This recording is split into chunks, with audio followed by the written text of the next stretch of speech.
Hello, my name is Julie Shields Rutina, and I'm the Director of College Planning, Education, and Training at MIFA. And today we're going to talk about financial aid. A little bit about MIFA. MIFA was created in 1982 to help students and families plan, save, and pay for college.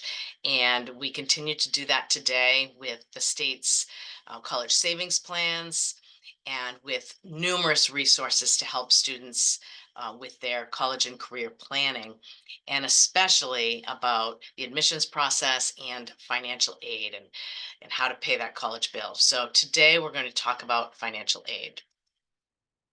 The topics today will be the types and sources of financial aid, the application process, and then how financial aid decisions are made. Near the end, we'll talk about paying for college, how do families pay for college, and throughout, I will talk about free resources for you. So first, the types and sources of financial aid. So financial aid is any money that this will be given to the student to help the student pay for college. And we sometimes say that it can be three different types. It can be grants and scholarships, which really is the best type of financial aid. That is money that is given to the student and does not need to be repaid. So grants and scholarships can sometimes be interchangeably used. So I think the most important thing to know is that it is money that is given to the student off the cost of higher education. But there are two other types of aid. One is work programs, the most common being the federal work study program, where a student is awarded an allotment of money and they can get a job on campus, which they still need to do. They need to get a job on campus or while they're a student, and then they can be paid through the work study program, which allows a college to hire a lot more students to do a lot of jobs around campus. And I like to say that students have, a couple of different choices. One being to be able to get a job in something that's important to them in the field that they might be studying. So maybe they get a job in a lab if they're a chemistry major, something like that. Or they can also get a job doing something really easy, like sitting at the entrance to the gym or the library and making sure people sign in on their way in, or they hit a clicker to keep the numbers correct. And then that way they can sit and read and do homework. So those can be good jobs for college students as well. And lastly, third type of aid is federal student loans. And we get the most pushback about this of how can loans be aid? But these federal student loans have some very specific benefits, which we'll talk about right now. So that's why they can be considered financial aid. So what are these federal direct student loans? Well, they are loans that are the student is the sole borrower. Okay, so they don't need a cosigner on this loan, and that's different and unusual because the students are usually young, maybe don't have a credit history, but it's okay. They can still receive this loan with the idea that they're going to go to college, get a job, and be able to repay it. So student is the sole borrower, and there's no credit check done on these loans. There are two types federal direct student loans: subsidized and unsubsidized. Subsidized means that the federal government pays the interest while the student is in college. And unsubsidized means that doesn't happen, that the interest does continue to accrue once borrowed. But either way, the student does not have to start repaying these loans until 6 months after graduation. So that's also help. And how much subsidized versus unsubsidized a student receives has to do with financial need and the application process. The interest rate on the federal direct student loans changes every year, usually in the early summer. Currently, it is 5.5%, but that's for the 23-24 academic year. So for the 24-25 academic year, that should be set in May of 2024. And a few other pieces about this loan. One is there are annual loan limits. So a freshman can borrow $5,500, a sophomore can borrow $6,500, and a junior or senior can borrow $7,500 per year. So those are limits. If a student were to take the full federal direct student loans available to them during a 4-year college degree, then they would owe about $27,000 total when they graduate. And on a standard repayment plan, the payment on that loan per month would be about $300 a month for 10 years. But there are many other options for the student. So maybe a student would be able to make that payment because of their future job, and maybe they would even be able to pay in advance, and there's never a penalty for that. But if not, let's say the student takes a job that the income does not allow them to pay that, or they need to get an apartment and a car, and they just are not able to make that payment. They have a choice of many other repayment plans. The most popular being an income-based plan, and the newest one of those is called the SAVE plan, where a student signs up and then they pay an amount that is a percentage of their income while they need that, and then they can always pay more if needed. But if not, they can just pay that amount that's tied to their income. And just also on these loans, there are some special deferment, forbearance, and forgiveness opportunities. So those are all the reasons that this loan is part of financial aid that's awarded to the student. And so what are the sources of all of this financial aid? There's a lot of financial aid awarded to students each year. As you can see in the gold box, $177 billion was awarded to students in the academic year 22-23. It comes from the federal government. It comes from the state, Massachusetts. A whole lot of it comes from the colleges and universities themselves. And when you go through the financial aid process of applying, you're applying for all federal, state, and college and university aid. So it is one process for all of that. The one part that's outside of that is in the orange box, which is just outside scholarships, private scholarships. And so that's a process that the student would take care of outside of the financial aid process. A couple of ways to do that. You could use some scholarship searches online. We list a few here: mifapathway.org, fastweb.com. There are many others.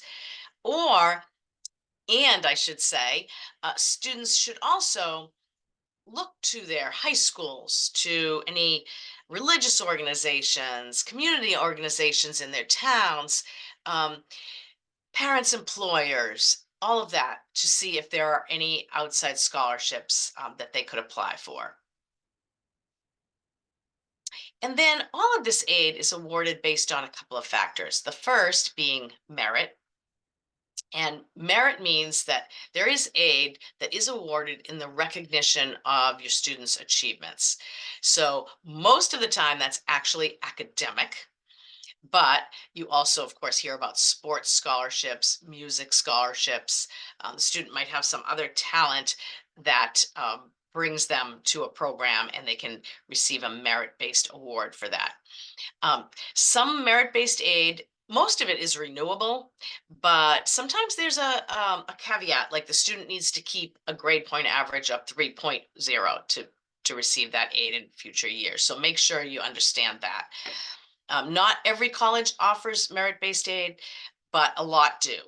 One grouping of colleges that does not is, say, the Ivy Leagues, and some of those colleges that compete with the Ivy Leagues don't always offer merit-based aid. But other than that, most colleges do have some merit-based aid. One thing you should just always look on the college financial aid section of their website to make sure there's not another special form that a student might need to complete for a special merit-based scholarship. And then need-based aid.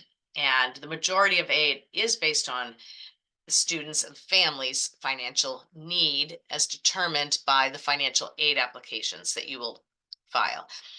And the eligibility is determined by a standardized formula across all students. And students do need to be making satisfactory academic progress to receive need-based financial aid. So let's talk about that application process. All right, just to know the timeline. Every college has their own deadlines for admissions, and for financial aid. So pay attention to that and stay organized with it. We have something on our website called the College Application Manager. You can download that. You can also just use a spreadsheet. But every college that the student is thinking of applying to, you should just make note of all of those deadlines. Um, the typical application process follows the admissions process. It's not exact, but it's usually close. So if a college has a January 1st admission, January 15th admissions deadline, then they may have a January 30th financial aid deadline, something like that. But again, pay attention to the different deadlines on each college website. If a student is applying early action or early decision through the admissions office, then there are usually some early financial aid deadlines in October and November. So pay attention to those. If not, if a student is applying regular decision, then financial aid deadlines are typically in February and March. But definitely meet the application deadlines. Just apply as early as possible, and then you'll be in front of all of those deadlines. So the main financial aid form that every college requires is called the FAFSA, the Free Application for Federal Student Aid. And you must complete it every year. It typically is available in the fall. This current year that we're in right now, the 23-24 academic year, there are huge delays with the FAFSA. The FAFSA has received an overhaul, which is a good thing. It's going to be easier and simpler in the future, hopefully in the fall for those students applying next year. But it's been, I'm just going to say, it's been a big mess this year. It's delayed. And then even when it did become available on January 1st, there were lots of errors, and the colleges have been very slow to receive information from the federal government. So this year hopefully is an anomaly, and we'll be back to normal in the fall, meaning that hopefully the FAFSA will be available in the fall, and you applying in the fall, you'll be completing the 25-26 FAFSA. And a couple of terms. A contributor is the name of any person whose information is going to appear on the FAFSA. So I'll just point out, it doesn't mean any person who's going to necessarily pay, just any person who needs to complete information on the FAFSA. So the way that it works best is for the student to start the FAFSA and then invite their contributors. And then the contributors do their section, and the last contributor can press submit and send the FAFSA along. Before you file the FAFSA, every contributor, meaning the student and either one parent or two, will need an FSA ID, which is a username and password. So you can go to the website studentaid.gov/FSAID, create account, and create an FSA ID at any time, but make sure you write it down somewhere, put it in your phone, and have that username and password. And then you can go in and start the FAFSA. To create an FSA ID, you need an email address. And if a student's parents don't have a social security number, there is a process to get an FSA ID. It's that the parent will have to answer some knowledge-based questions from a credit history, go through that process and be able to get an FSA ID. So what's reported on the FAFSA? Student citizenship status is reported, and it's important to know that all U.S. citizens and eligible non-citizens can receive federal financial aid. One note is that undocumented students may now be able to receive Massachusetts in-state tuition and state financial aid, not federal, but state. And there is a process for that. So students can go to OSFA, Office of Student Financial Aid Assistance here in Massachusetts, and file that financial aid form, which is called the MASFA. You'll put in the colleges you're applying to, students, and then parents will put in information about their marital status, about the number of people in the household, the number of children in college, And please note that legal guardians are not a parent. So if a student has legal guardians, they're filing this form on their own. And more about what's reported on the FAFSA is income from both parents and students. So next fall, when you're applying for financial aid, you'll be using 2023 income for the 25-26 FAFSA. The nice thing about this new FAFSA, this simplified FAFSA, hopefully, is that your information gets pulled directly from the IRS, making the form a lot shorter and a lot easier to complete. But when you go in, you just need to give consent. Yes, you can pull in my IRS information. And both taxed and untaxed income that appears on your tax return will be included. And then you'll be asked a few questions about your assets, both parents and students. So you'll include the value of your savings, checking, and investments, and all business and farms and other property. If you have 529 plans, they are considered an asset of the parent, which is a good thing because they're treated much more leniently than a student asset. And so currently a parent would go in and put in the value of a 529 account just for the student whose FAFSA they're completing at the moment. Some things you don't include on the FAFSA are the value of your primary home, the value of your retirement accounts, and the value of your life insurance. And one additional asset, child support received, is now considered an asset. You would just put that in as an asset. There's not a lot of information to put about debt on the FAFSA, except as it applies to, you have an investment and you owe something on it. That's on there, but otherwise there isn't a lot about consumer debt or anything like that. That's something you would have to share with the financial aid office outside. So I mentioned that every college requires the FAFSA. Some colleges require an additional form called the CSS profile form of the College Board. And usually it's colleges that have a lot of their own institutional scholarship and grant money. And so it's well worth completing. And you need to anyway to receive any of this financial aid if the college requires it. You go to cssprofile.org, and this one has a fee. So you pay $25 to send this form to one school and $16 for each additional college. But it's well worth it. And fee waivers are available for a family that earns under $100,000. So you won't be paying a fee if family income is under $100,000. This will become available October 1st. This hasn't changed. And so you might as well complete the CSS profile if it's required by at least one of your colleges as soon as possible, October 1st.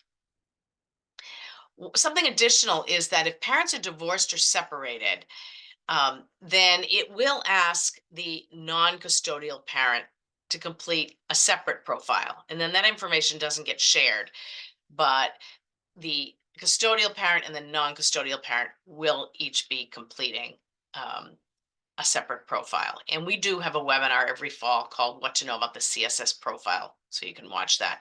And I didn't mention this when I talked about the FAFSA, but with the FAFSA, if a student's parents are divorced or separated, it's the parent who gives the student more financial support that completes the FAFSA with the student. In the case of the FAFSA, the other parent does not need to complete a FAFSA. But in the case of the CSS profile, they probably do. And as I also mentioned, just keep a note that a college may have a small separate financial aid application for a certain scholarship or something like that.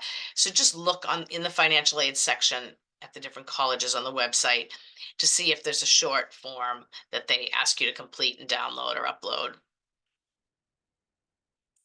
And then after you apply, the colleges that you listed and the state will receive the data electronically. And the student will receive an FSS, a FAFSA submission summary, by email. After that, colleges may be in touch with you. There's a process called verification, whereby they just want to double check on all of the information provided for a certain number of students. That's a federally required process. And so just pay attention to your email and make sure you answer any questions that the financial aid office may have at that time. And then colleges review your applications and come up with a financial aid offer for the student. And usually, except for this crazy year, usually the financial aid offer is sent very close to the offer of admission. Could come in the same package, it could come a week later, 2 weeks later, but usually in the similar time frame, because colleges know you need that information to be able to make a decision. So please know that just that this current year, everything has been delayed, and a lot of families are still waiting for financial aid offers here in April. And I talked about this verification process. So just know that the college may be in touch and ask you to submit different things like a tax return transcript, an asset account statement, all of that. So pay attention. A few things about the financial aid office. Once you have applied to a college and applied for financial aid, the financial aid office becomes a terrific resource for you to ask questions and stay in touch with. So one thing, if you receive a financial aid offer, you might want to make sure that it's very clear in the documentation about the renewability of the offer. Most colleges will give you an offer and it's for 4 years. If that's not clear, definitely ask those questions. I mentioned that sometimes a merit offer may have some criteria attached, like keeping a certain grade point average. You could also ask, if you bring in a private scholarship from your high school or something, how does that affect your financial aid? Usually, that will just help pay for any unmet need, or maybe allow you to borrow less of a loan or something like that. But it's worth asking because that can vary from college to college. Let's say you apply for financial aid and then someone in the family, a parent or something, loses a job. Something like that, you would want to report to the financial aid office immediately. And they might have an appeal form, or you can just send in some information to say, I've had this big change in my family circumstances, so that the college has that information to see if they need to adjust your financial aid offer. So call the college and they'll let you know the process for that. And also, different colleges will have different ways of getting in touch: phone calls, emails, chat. They may assign you to a certain counselor, or they may have you call through the front desk. It really depends college to college. So now we're going to talk about how financial aid decisions are made at the college. So you've done your part. What are they doing behind the scenes? Well, the first thing a college financial aid office needs to do is figure out how much it is going to cost a student to be at the college for a full year, all costs. So they have to include tuition and fees, food, housing, books, supplies, transportation, personal expenses like shampoo and pizza and transportation, maybe bus fare. Well, I guess that's under transportation, but any miscellaneous expenses. So once the college has determined that, and you can see this is both billed expenses that will be billed to you and non-billed expenses, but that the student is going to need. They are going to have to buy some books. They might have to take a bus. They are going to need, personal toiletries, things like that. So, what is the full cost that they need to attend? And then from the information that you put on the financial aid forms, I mentioned there's a formula. There's going to be a number that pops out of that formula, and that is called the Student Aid Index. And for those of you who have older students, it has been called the expected family contribution all these years, but now it's going to be called the Student Aid Index. And that number is representative of your family's financial strength. So everyone gets their information put through the same formula. In this formula, income weighs much more heavily than assets. That's important to know. Some colleges use two formulas. They use the federal formula, and then through the CSS profile or another form, they use an institutional formula for their own institutional aid. And the thought behind all of this is that families in this country are asked to pay for college, contribute to college to the extent that they're able to, and then financial aid kicks in. So that's how it works. We do have an SAI calculator on our website on mifa.org, and you can play around with that, and that might give you a sense of how much you may be expected to contribute toward your students' education.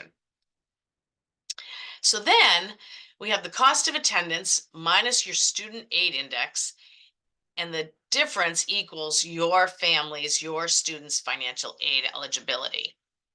And colleges then work to create a financial aid offer to meet as much of that financial aid eligibility as they can. Now, there are some colleges that promise to meet the full need of all students who are accepted. And that's wonderful. They would come up with a financial aid offer that would meet that full financial aid eligibility. And some other colleges with fewer resources do their best to meet as much of it as they can, but sometimes they don't meet all of it. So let's show you some examples. So let me pretend here that I'm a financial aid officer. I'm not, but I used to be. And let's talk about how, as a pretend financial aid officer, I would create a financial aid offer for your student. So my pretend college costs $45,000 all in, and your student aid index, I believe in this case, is $5,000. So I'm first going to say, okay, the family's going to pay $5,000. And then I am going to give this student a grant based on your need as a family, and also a scholarship because your student has been working really hard and has very good grades. And then I'm going to award that student loan, that federal direct student loan that we talked about in the maximum amount, $5,500, a work study allotment of $2,000. So your student can get a job on campus, earn $2,000 to pay some of those unbilled expenses, but expenses that he or she will have. And then this pretend college that I work for is not one that promises to meet the full need of all students. So there's a little bit of unmet need there. So really what this means then, as a family, for your student to attend, you would need to come up with $10,000 per year, your student aid index and the unmet need that I was not able to cover with financial aid. So I mentioned that SAI calculator on the MIFA website. Also, all colleges have net price calculators on their own websites, which are very specific. Not only do they tell you what your student aid index is, they also sometimes give an estimate of a financial aid offer that they might be able to award to your student. So it's worth, if you have 2 or 3 top colleges you're thinking about, it's worth it maybe to do some of these net price calculators just to get a sense of the aid package you might receive.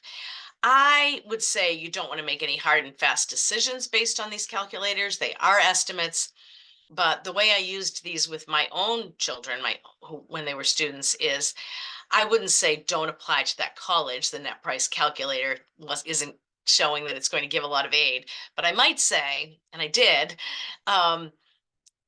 you know, on this one college, when I did the net price calculator, there wasn't a whole lot of financial aid. So maybe you should add a couple of colleges to your list and apply to a couple of different colleges that might seem that they might give you a little more aid, just so you'll have a lot of options and choices when it comes time to make that final choice.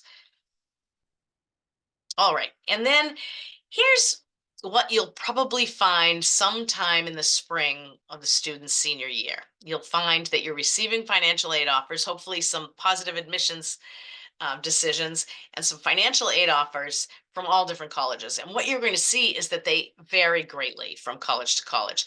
So this is another critical time where you and your student want to sit together and look at these offers and really make sure you're making a wise and affordable decision. So college A here, in this example, all of these colleges cost the same, $45,000, and your student aid index is 5,000, so your aid eligibility as a family is $40,000. College A has given a financial aid offer of $40,000. So that's a college that meets your full need. That's wonderful. College B has also given you a good financial aid offer, 25,000 in grants and scholarships, the loan, the work study, but they've only been able to give you 33,000. So they're leaving an unmet need of $7,000, which you would have to come up with as a family. And College C has awarded even less and leaving 15,000 that you would have to come up with as a family. So this is where those kitchen table conversations with your student are going to be huge, because coming up with 5,000 per year versus 20,000 per year, as in the case of College C, can be a big difference for your family. It's not just for 1 year, it's for 4. And so maybe your student says, but mom, College C is my favorite. So, you know, you could suggest a few things. You could say, well, I understand that, but this is less affordable. Let's go back and let's go to accepted student day at College A. Let's call the admissions office at College B and ask your questions to make sure that the program there is everything you thought it might be. And let's get in touch with College C and be honest with them and tell them, this is our first choice, College C, but we've received more aid from other places. Is there anything I can share about our financial situation that might make a little bit of a difference? So those are some of your options when faced with these different offers. And this slide, I'm going to point out, you want to just really pay attention to the different elements on the award offer, not just the bottom line. So here are these 3 colleges, A, B, and C. And at first glance here, it looks like they've all given you $35,000. But that's really not the case once you start looking more closely. First of all, you can see that you didn't receive any work study at College C. And maybe that's important for your student. Work study is a good program. It just, has your student checking in with some adults on campus, gets them earning a little pocket cash to pay those miscellaneous expenses. There's no work study here with this College C. And if you look even bigger, colleges B and C have put something called a parent loan in there, and that is not financial aid. We don't see a lot of this, but I see it enough that it's worth having this slide. You may end up taking a parent loan. That's your decision once you do calculate all the numbers, but counting that as part of the aid is not accurate. It's not allowing you to compare apples to apples. So take that out when you're making this comparison in your head. All right, so now we'll get into paying for college. Let's say your student has decided on that college, College C, and the balance due is going to be $20,000. Again, you might say that's not doable. Let's go back and look at colleges A and B. Let's actually look at a community college option first, and maybe you can transfer. You have a lot of options there, but let's say you've all decided we're going to make this work. How do you come up with $20,000 per year? And every family will do it a little bit differently. So I'm just showing you how one family might choose to do it. So this family might choose to say, well, the student has some savings from last year's summer job. So we're going to take 1,000 of those savings. Parents have been saving in a 529 plan, and you're going to take some of that to use, $4,000. And then every college has something called a monthly payment plan.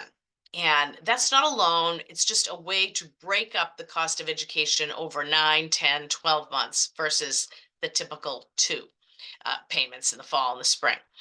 So maybe this family just paid off a car loan and now has $500 more in their budget per month.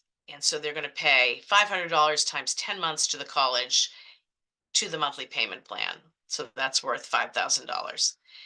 And then this family needs to borrow an education loan. So that means over and above the student, the federal direct student loan, the family decides we're going to borrow a little more to cover this because I'd rather keep my 529 savings, spread them out.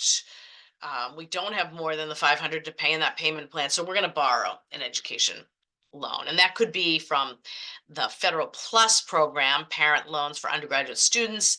It could be from an organization like MIFA. It could be from your local bank. So at that point, you'll look into all of your education loan options. But that's how one family will do it. You'll all do it a little bit differently. And again, back to these important kitchen table conversations, really figure out what you're going to owe as a family.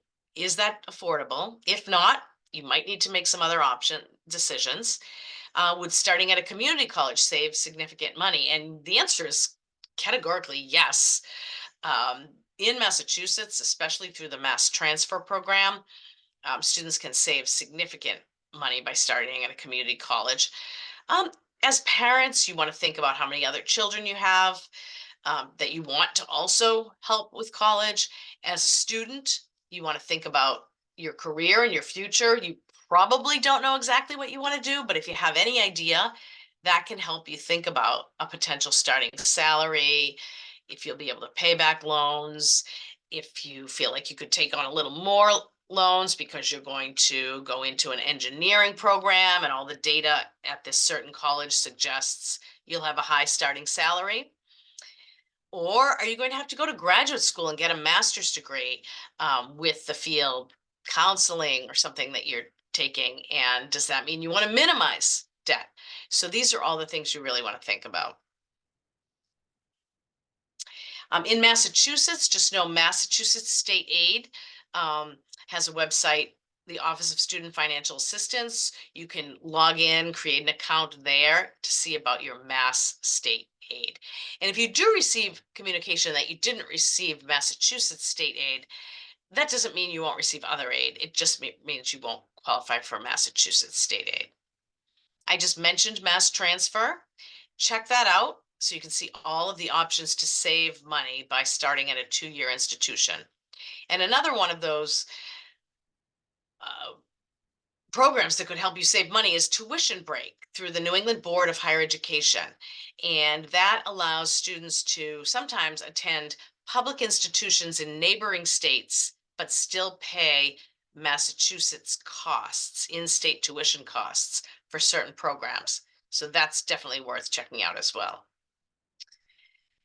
Free resources, always MIFA. Okay, you can always, if this is the beginning of your journey, please stay in touch with MIFA, call us, attend our webinars, read our blog, watch our podcast, all kinds of free resources for you. There's also an organization in Massachusetts called FAFSA Day. You can get there at fafsaday.org. They hold lots of events to help students get one-on-one help completing the FAFSA. So that's terrific.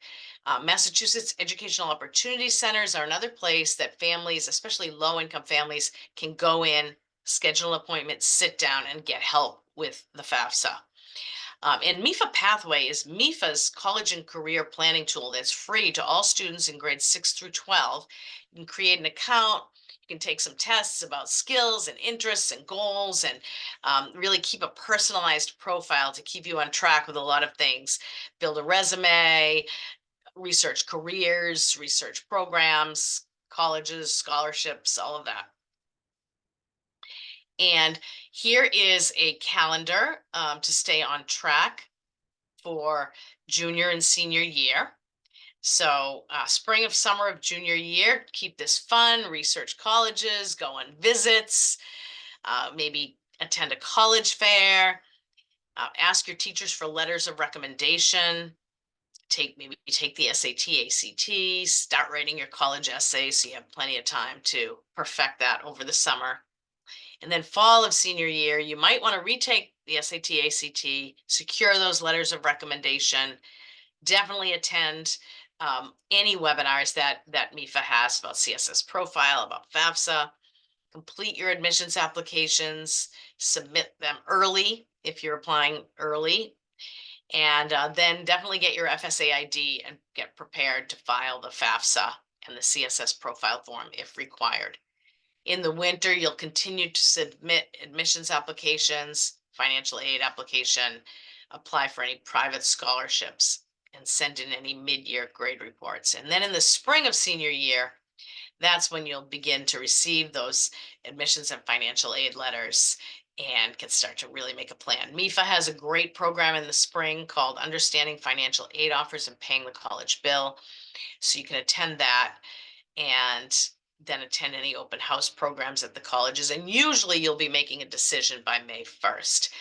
Again, if there's anyone listening to this who's currently in the spring of 2024 trying to do any of this, just know the whole process is delayed this year because of the delayed simplified FAFSA.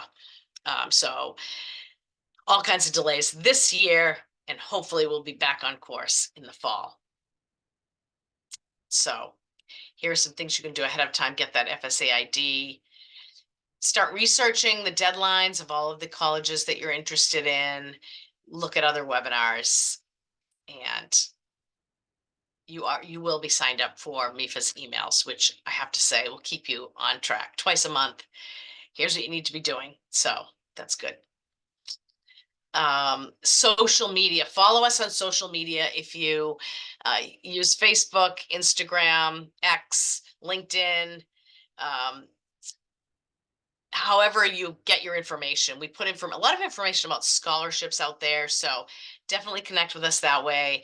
Watch some videos on YouTube, and we have a great podcast with lots of good guests talking about all kinds of higher education topics. So please join us on the MIFA podcast, wherever you get your podcasts. And thank you very much.